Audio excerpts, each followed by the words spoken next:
Thanks, guys. If you have your Bibles, I hope you do. Turn with me to Acts chapter 2. And in just a moment, we're going to look at a section of Scripture there in Acts chapter 2. In 2016, the Boston Globe published a pretty transformative article in which it talked about the leading cause of death, primarily among men who are retired.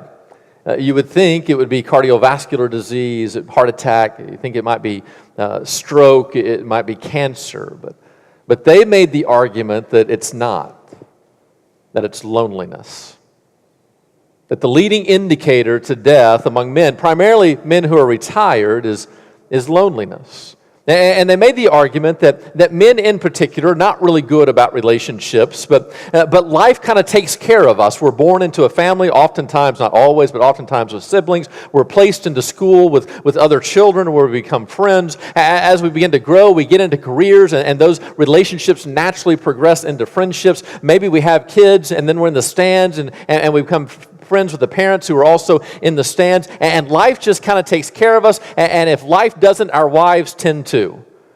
But then as retirement approaches, no longer are our kids small and playing ball, no longer are we in the stands, no longer do we have the built-in work relationships that are just naturally there, no longer are we just coming by nature into connection with other people, and slowly over time, oftentimes without men even recognizing it, slowly over time, the natural pathways by which we make relationships begin to drift away, and showing no intention whatsoever, and really not knowing the ability of how to truly make friends, many men retire, and the biggest struggle in their retirement is not a lack of money. It's not even a lack of something to do. It is a lack of people to share life with.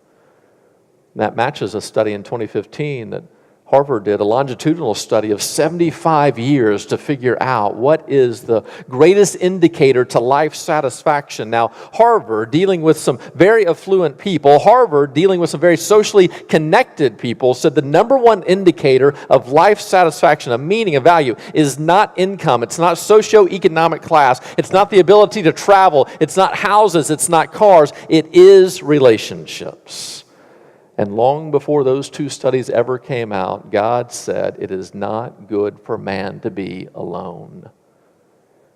You and I are created for community, created for relationships, and yet they're scary. They're frightening. People can hurt us, they can disappoint us, they can manipulate us and abuse us.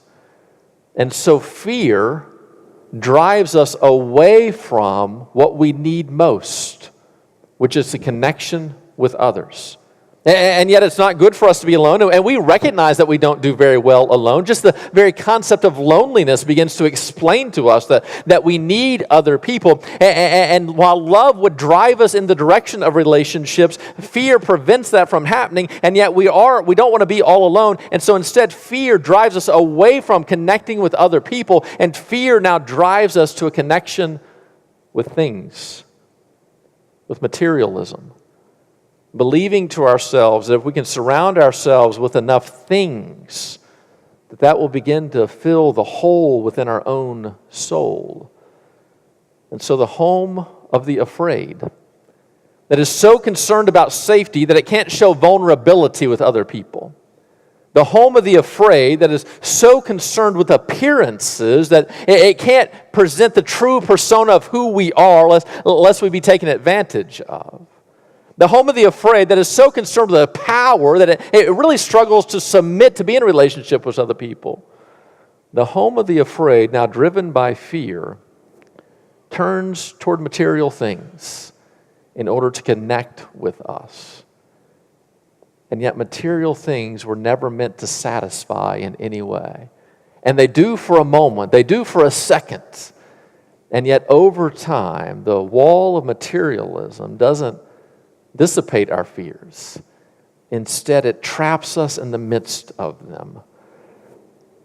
And so it is a shocking invitation that Jesus makes to us to exchange this home of the afraid for the home of the brave. To instead of being driven by fear, to now be driven by love. Instead of building our homes on the foundation of safety, a safety we can never fully secure, and instead build it on a trust in God and a growing trust in one another. Instead of valuing and building the roof of appearances, instead now to build the roof of heart to where we're going to present our true selves to God and also to one another. Our main concern is not going to be the reputation we have in front of other people, but the reality of who we actually are and who God is changing us to be. And whenever we begin to learn to trust God and one another, whenever we begin to value heart over persona, there is a natural wall in the home of the brave that begins to be built. And it's not the wall of materialism. It is the wall of community. We're going to see that today in Acts chapter 2. This is the beginning of the early church. And in verse number 42, we hear about it. And they devoted themselves to the apostles' teaching and the fellowship, to the breaking of bread and the prayers. And awe came upon every soul, and many wonders and signs were being done through the apostles. And all who believed were together and had all things in common. And they were selling their possessions and belongings and distributing the proceeds to all as any had need. And day by day, attending the temple together and breaking bread in their homes, they received their food with glad and generous hearts, praising God and having favor with all the people. And the Lord added to their number day by day those who were being saved. Now, when I was a growing boy, a teenage kid, and my mom looked at me and said, "You are so sarcastic," hypothetically speaking. Was she in that moment praising my sarcasm and desiring for more? If I go to the doctor and Callaway says, "Hey, Kevin, you're gaining weight," is he telling me at that moment I need to find the biggest buffet I can and stuff my face? No. He is describing my condition. Now, whenever I go to the doctor, there are two things that take place.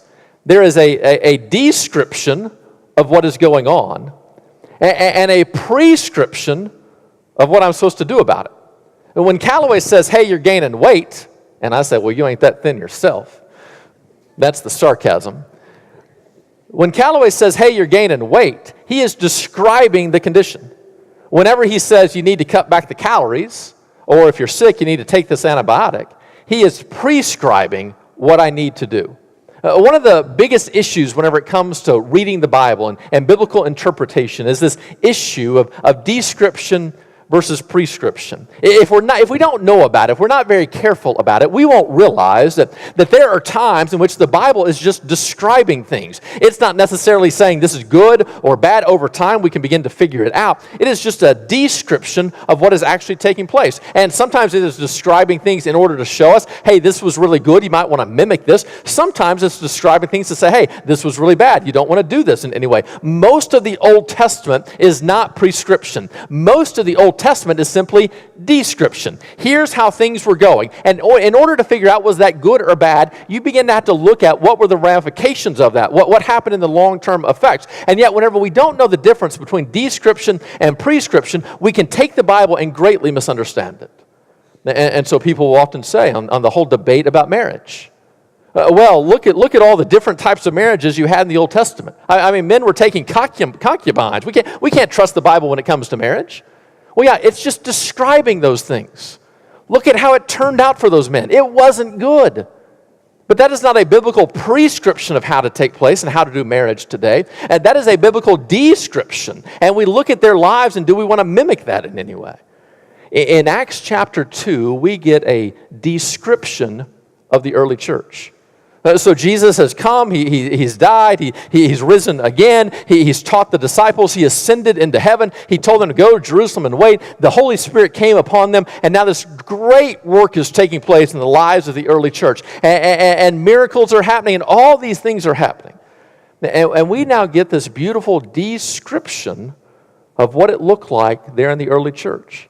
They had devoted themselves to the apostles' teaching, to the fellowship, to the breaking of bread and prayers.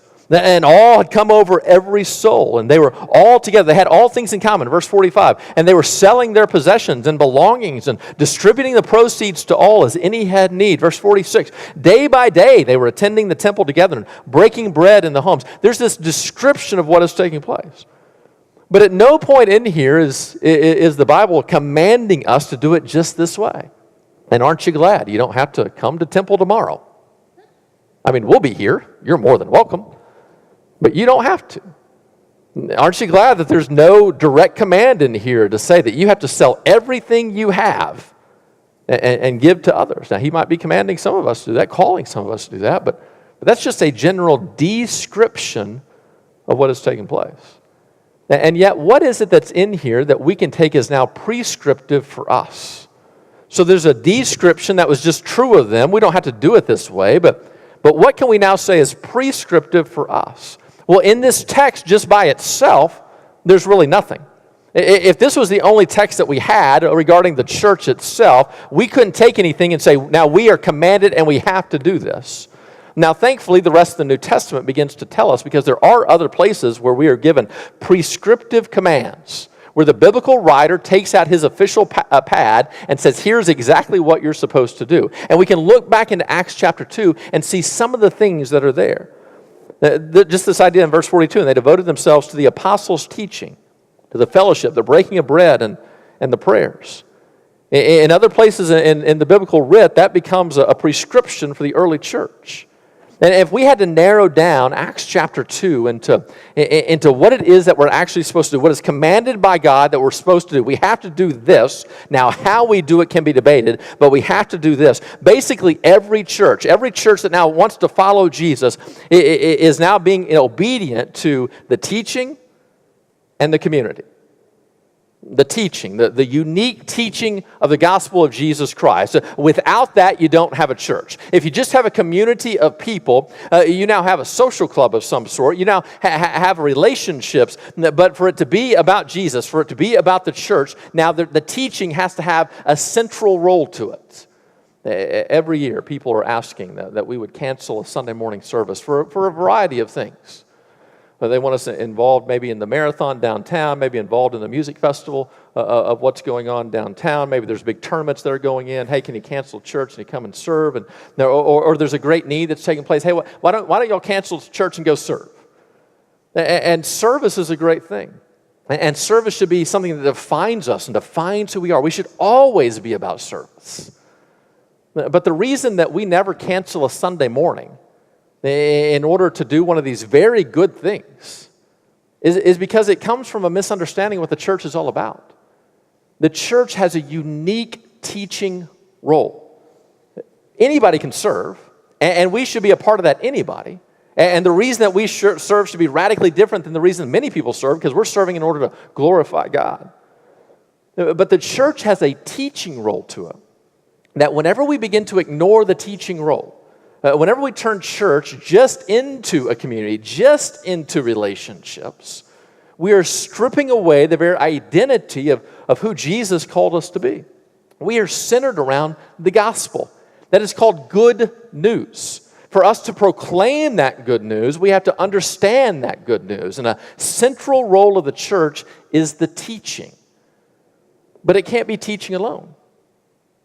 It's not the concept that, well, as long as I'm getting fed in some way, then that's really all I need to be obedient to Jesus. No, there is a fellowship component to it. There's a communal component to it. There is this concept of relationships that are now integral to who we are. If all we do is teach, like a classroom where you walk into class and you take notes and then you leave and you never interact with anybody else. If all you focus in on is your own brain and your own knowledge and how you can grow and understand, you are not being obedient to what the New Testament calls the church to be all about. The New Testament church is about teaching. It's about the message, the communion, the breaking of bread comes in that in some part, the prayers come in that in some part, but also the community, the fellowship of what is taking place. For a New Testament church to exist, it must be devoted to the teaching, but then also to the community. Teaching without the community is the internet. And there's nothing wrong with that. It's great. You can learn great things. The internet is full of tremendous stuff that can help you spiritually and where you can grow and do all these things. Whenever you strip community away from teaching, you just have the internet. And the internet is good, but that's not the church. Community without the message, community without teaching is just a social group. It's a bar, or it's a workout facility, or it's a club, or it's just a group of friends. It's good, it's important. We all need those things. Maybe not the bar, but maybe, depends, that's up to you. But we all need those things. But we can't just have that. One of the great trends in modern America today, even here in the Bible Belt, is to think, well, I just need strong community at the expense of strong teaching. And you can't have that. You won't grow spiritually. You won't be in obedience to God. You won't be nourished, and you won't flourish the way God desires you to do so if you begin to strip away the teaching. It's kind of the in vogue thing these days of let's just do some really good work. And really good work's important, but that's not the church. The church is now centered around the gospel of Jesus Christ. If the only community you have, it's not good for man to be alone. If the only community you have is a group of friends that is now ignoring Scripture, you are not being nourished the way you need to be nourished. And yet, if all you do is listen to teaching, and you're not actually investing your lives with other people, you're not actually struggling to live out the one another's of the New Testament, then you're living in this kind of internet cafe world, which isn't the reality of what the gospel has called us to be. You and I now we need the message. We need the teaching. We need the truth. We need to be growing in our knowledge and understanding of who God is and what He's done for us. We need that, for without that, we can drift into some very dangerous thoughts.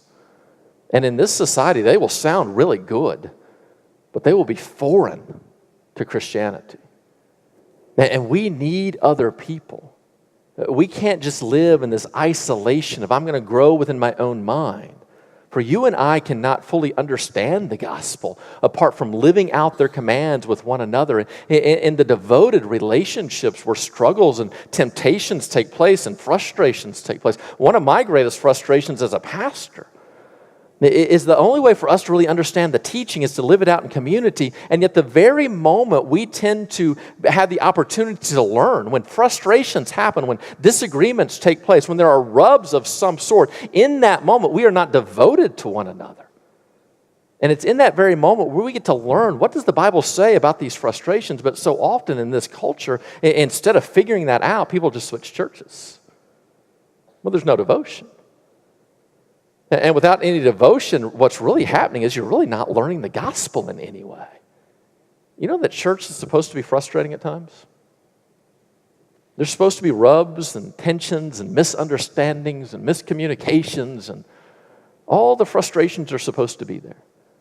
And you know, it's at that very moment that we have the greatest opportunity to learn about the love of Jesus, to learn to give grace to others, to receive it for ourselves, to figure out what the New Testament is commanding us and teaching us to do.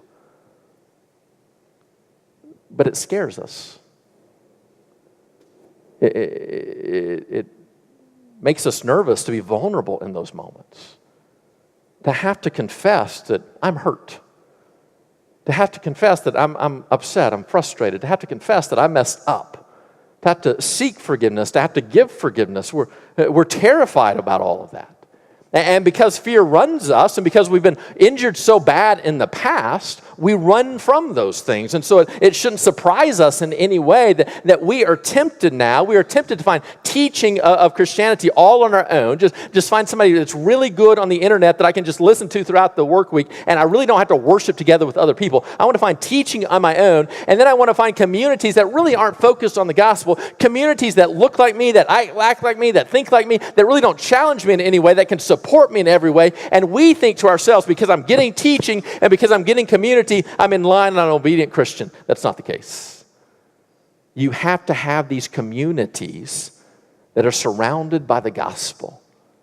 These diverse communities that are now going to challenge you and open up your minds of the biases that you have, the temptations that you have of explaining life in easy ways. If you're rich, you need to be around somebody who's poor to understand that not all poverty comes from laziness. If you're poor, you need to be around somebody who's rich to understand that not everybody who's rich is greedy, that some of them are the most giving people ever. If you're a Republican, you need to be around a Democrat. If you're a Democrat, you need to be around a Republican to understand how a believer can come to both of those perspectives and vote radically different than you and yet still love Jesus all at the same time. We need this, and yet if we just separate teaching and separate community, we will live just replicating ourselves and in no way beginning to look like Jesus. And yet these communities where teaching takes a central role, the gospel takes a central role, and it's a diverse community that now challenges me, and one where I have to learn to love people I don't want to love, and I have to submit to people I don't want to submit to, and leadership styles I don't like or haven't experienced before, when it really is demanding from me. Because I'm run by fear, I tend to run from that. And whenever we tend to run from what God desires us to have, whenever it comes to community, we tend to turn toward material things. And we think to ourselves that we can find comfort in material things. What are your material things? An identity at work? A title? An income? Places that you travel, the home that you have, the cars that you have, the phone in your pocket. I go up to Mercy Friday night. It's late. I got to go through the ER. It's flu season. Hold your breath. The only way to enter the hospital is go through the ER now, because they won't make my badge powerful like it should be. And so I park in my parking space right beside the front entrance. And I go into the ER, and the place is packed. And I take a deep breath on the outside, and I'm walking through to get to the door, and I'm looking around to see if any of you are there. And if you are, I will risk my own life and stop and talk to you. But when I'm gladfully and joyously revealed that none of you are there, I hit the exit. And I pick up the phone, I call, and they open the doors for me, and then I go, and I'm going to go up to ICU. I walk down the hallway, and I turn, and I get on the elevator. And as I get on the elevator, somebody else steps on the elevator, right? Well, in that moment, we have a chance for personal interaction. We don't like that anymore. And so I pull out my phone, and I look at nothing, because the Wi-Fi doesn't work in the elevator. But it's just a habit. It's just what I do. It wasn't even a conscious choice in that moment. I just pulled it out as I'll talk to them. But it's just the safety mechanism now. Somebody tweeted out this week, I don't know who it was, which that in and of itself is ironic, but somebody tweeted out this week that technology has made it to where we are always alone in public and never alone in private. Always alone in public, meaning surrounded by a great group of people, I can be focused in just on myself. Never alone in private, meaning the moment I could get silent and hear my own thoughts, I'm welcoming the outside world into it. You know what strikes me about this passage in Acts chapter 2? I've never seen it before. I've never recognized this connection before. The early New Testament church is forming this community. And the text says that they are devoted to the teaching, to the breaking of bread, to the fellowship, and to the prayer. Now, devoted to the teaching and to the community. There's a devotion that's there. Imagine if we're going to do a support group, and in that support group, there are some people who are court-appointed into that support group. And then there are others who are there because they want to be there. There's a difference there oftentimes, not always, but oftentimes there's a difference there. Those who are court-appointed are just there to check the box. Now, it might work that their eyes might be open, they might make a difference, but generally they're just there to check the box. They aren't involved, they aren't invested, they aren't devoted to what's going on. But those who have hit rock bottom, who now recognize their need, come to that support group, and they are devoted to the teaching and to the community. There's a difference. I wonder, what are you devoted to today? What is it that you now have almost a radical devotion to? So here this New Testament church is now devoted to the teaching and to one another. And it's within that context of community that we get verse 44. And all who believed were together and had all things in common, and they were selling their possessions and belongings and distributing their proceeds to all. Now, don't get confused there. Here, this isn't communism. There's no dictator that's forcing this and holding it out for himself. This is willful choice. And they were selling their possessions and belongings and distributing their proceeds to all as any had need. And day by day, attending the temple together and breaking bread in their homes. Listen, they received their food with glad and generous hearts. Here's what strikes me about this passage that I've never seen before. In the New Testament, as community rose, as they were more devoted to one another, more devoted to the teaching, as this sense of community, of connection increased, materialism decreased. The more connected they were to one another, the less meaningful their stuff was to them.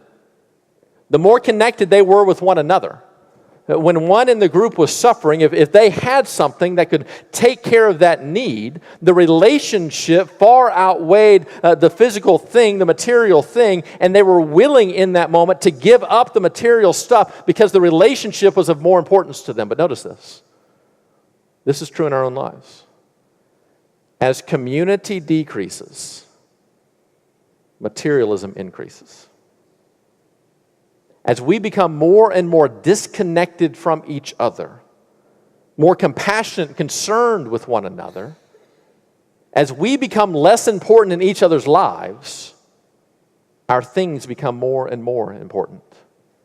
It is no accident that we live in the most materialistic society that has ever been, and we have never felt more alone. Because as materialism increases, community decreases.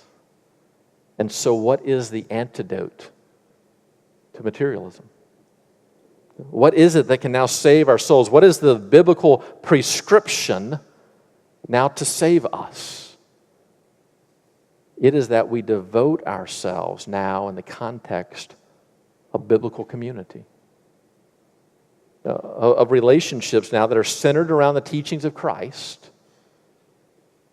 but relationships now where we are fellowshipping with one another, making ourselves vulnerable with one another, loving one another, understanding the needs of other people within our own lives, and supplying their needs and having our needs met and supplied as well. As we begin to interact deeper and deeper with one another, materialism begins to decrease. I wonder today, which direction are you going? If stronger community is this way, and stronger materialism is this way, I'm not asking where you are on the spectrum. I'm asking which direction are your feet pointed? Have you understood the brokenness and the emptiness of materialism, the treadmill of more money, of more things, of more stuff, of fancier and greater and bigger? Have you experienced the loneliness of that to where now you're beginning to figure out and to grow and to understand through the concept of community, the power of relationships with other people? As I think about how fear drives us, it drives us toward materialistic things. Why? Because I've never gotten in a fight with my iPhone. I have mentally cursed at it on occasion or two when you're trying to update and it's not doing it fast enough. I've never been ghosted by my computer.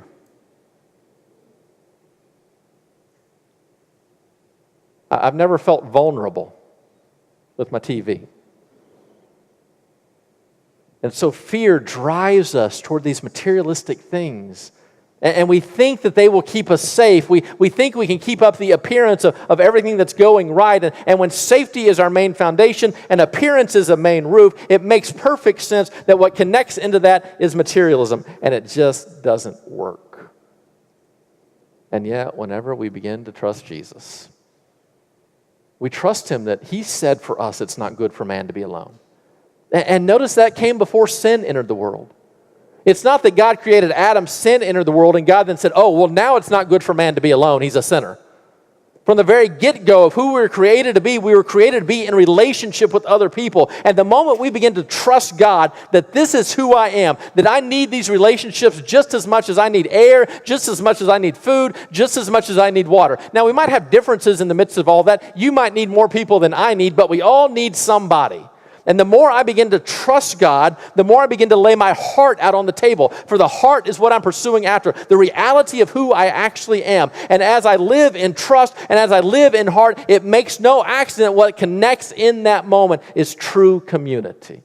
For as long as you're living by appearances, you can be surrounded by people. You will not experience community.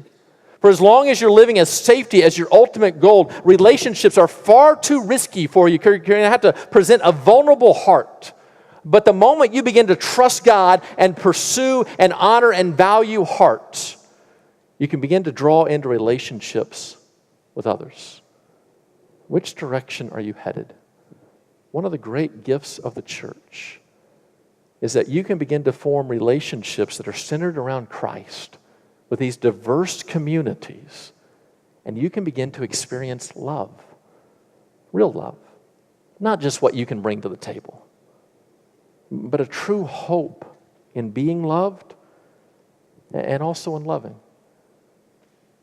You know, when somebody walks through our doors and they're suffering from an addiction, let's say, and they're tired of it and they want to change, do you know the very first thing that we do? The very first thing that we do, get them into healthy community. Step one. It's not good for man to be alone. And once they're in healthy community, they then have the opportunity to heal, the opportunity to change. It doesn't guarantee it, but the opportunity to do so. For as long as they are living in isolation, in loneliness, they have no chance. Are you broken today? Are you tired? Are you lonely?